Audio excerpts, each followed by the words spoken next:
Today, my guests are filmmaker Dominik Kosicki and clown Simon Thompson. Simon and Dominik have collaborated with the ICO to make the first of our new I Create Online series, which is a film set to an abridged version of Jörg Widmann's Andante, which is based on Mendelssohn's Clarinet Sonata. There's a lot of collaborating and a lot of creating going on in this project for sure. Dominik and Simon, hello, how are you both today? Hi, how are you? Hey Matthew, we good? How are you? I'm good. The first thing I want to ask Simon, it's really about being a clown. It seems somehow disrespectful to call you a clown, as most people associate clowning with kind of being silly or funny. And having seen the film myself, it seems there's something deeply introspective and vulnerable in the character that you play. What I wondered is really how the music inspired you to find this inside the heart of a clown. Oh, well, I suppose I'll tackle the heart of a clown bit first, because for me, clown is all about humanity. It's about the human condition. So it's every emotion. It isn't just laughter and the ridiculous. It is sadness. It is, the melancholy. It's everything. It's anger. It's rage. It's passion. And the word you use, vulnerability, I'm absolutely delighted, because I suppose that's what I try to be when I'm performing as a clown, is vulnerable. I try to, for all intents and purposes, stand there in front of the audience naked so that you can see everything about me. I don't try to act. I try to show you my inner workings, my emotions, and the state of this person in front of you.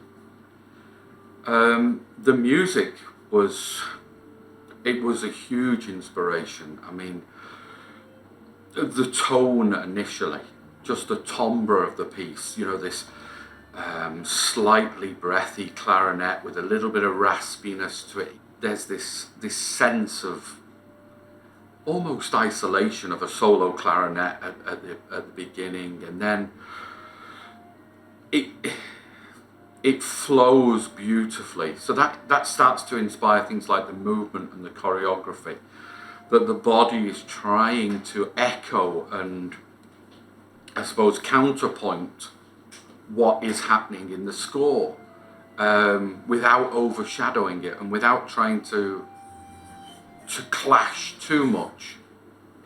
And as the piece moves on, there's isolated pizzicato sounds which sort of inspired the hands across the railings, and then there's the screeching sounds that come through, and it builds an image, or it builds a sonic image to me in my head of this this person who's alone and maybe slightly isolated, but there's a warmth but a sadness as well. So I don't know if that makes any sense, or is it me just rambling? But, yeah. Well, it's a very moving insight into what you actually put together. Dominik is part of the ICO team in a way that many people don't often see. He's the man behind the camera, the eyes behind the camera for so many of our projects. But in this film, he's created something particularly special.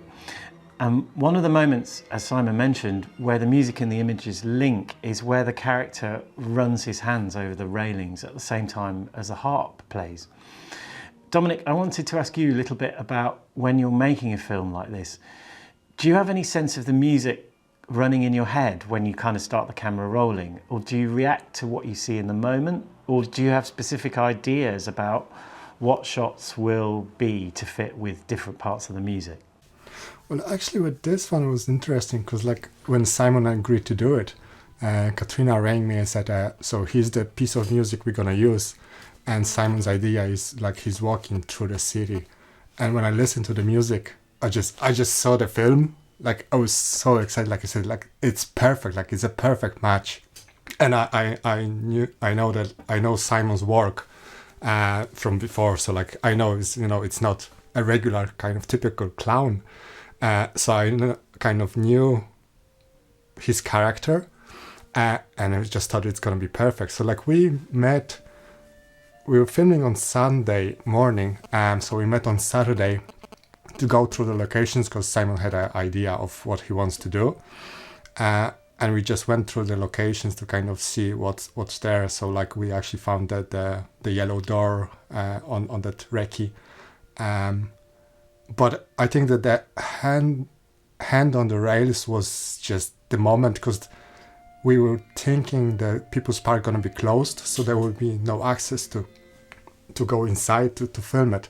But because we were running so late, because of me, we actually got to do it. So it was a good thing, because like I think it really worked. Simon, this film, it seems to me to be a collection of thoughts, and it seems to be more in the style, well, it is a silent movie, more so than a kind of mime. I wondered really, you talked a little bit about the emotions and about the music, but I wondered, is there a story that you wanted to convey to the audience? Oh, I'm half and half. I'm a big fan of when I'm creating something that there's enough room and enough ambiguity that the audience can colour some of those moments in for themselves. So I tend to work with like little signposts that might establish a narrative, but that narrative could be variable between 10 different people who see it. They could all colour it with their own life experiences. So I suppose in the back of my mind there was this approach that it was someone returning to Limerick who'd been away for a while. We don't know where they've been, and that's why I wanted to start at the train station, that it was almost a homecoming. And as he was making his way through town, that things were no longer there from his past. The railway hotel was closed and People's Park had changed, and as he made his way up the streets, that the houses were run down, so there was a sense of loss, but also a sense of longing, that this was things that I'd come back to and it's changed. The little moment with the letter is really tying the narrative together, that this was the calling back to Limerick, and regardless, I suppose the outcome was, it doesn't matter if things have changed or, things we experience loss. That is part of who we are as people, and when times change, but there's always hope at the end of it. And I suppose that was the narrative that I wanted to get through, was despite whatever happens, there's always hope. Actually, I read something that you had written, Simon, or you'd said about something about a clown being a truth teller. I see clown as that truth teller in society. A clown is one of the few people who can say the taboo and not be lambasted. And when you reflect on these quite serious emotions of the human capacity, if it was done very straight-faced as an actor, it could come across a little either insincere or not honest. Whereas the clown, it's almost a characterization slightly, or a caricature. So it's like the Mary Poppins syndrome. A spoonful of sugar helps the medicine go down. A clown touches on these more difficult topics and subjects, and the observer can take it. It's not as unpalatable because there's a humour or there's a softness.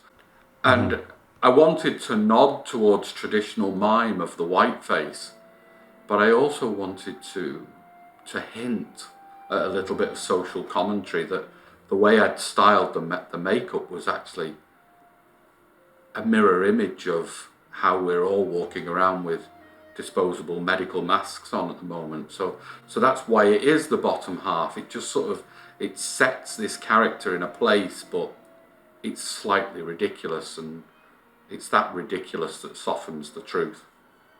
So working together on a project like this must create a really strong bond between the filmmaker and the artist. Dominik, I wanted to ask you, are there any standout moments during the filming that really connected you and Simon as people, or you and Simon's character even? I think there was particularly one moment. It was on the second day of shooting, because like we didn't get to the boat part until the second day, and it was when we were both standing in the river. Like, well, I was only like ankles in, but Simon was like knees up in the freezing water. After like 3 hours of shooting outside, we were just freezing. Like, well, I was, but like I cannot even imagine how cold he was, and we just couldn't get the boat to go in the river. Like, so because of the tide or the waves, every time he put the boat out, it was just going straight back to the shore.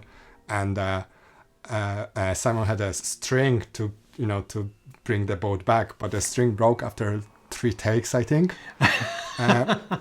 So then we have to wait for it to come back every time. So it was just standing there in the freezing water, waiting for the boat to come back, try it again. And then he saved it, because like he just went all the way in and said like he's just gonna do it now. And pretty much like if he didn't get that shot, it just wouldn't be as good. So like fair play to Simon, because like I have no idea how he's done it. And Simon, we're talking a little bit about this personal connection that you have as a performer with your filmmaker. But it seems that you have to really trust the person that's making the film, because you do your day of shooting and you do your filming, and that's your job's kind of done. So I'm wondering what it's like in that moment when you press play on the video and you see the film for the very, very first time. Well, this was really extraordinary. I'd worked with Dominik before, and so I know how he works, and I know the quality of his work. So I wasn't worried in anything like that. There's this moment of, oh wow, this is quite high status, and it's a new approach for me. So that was in the background.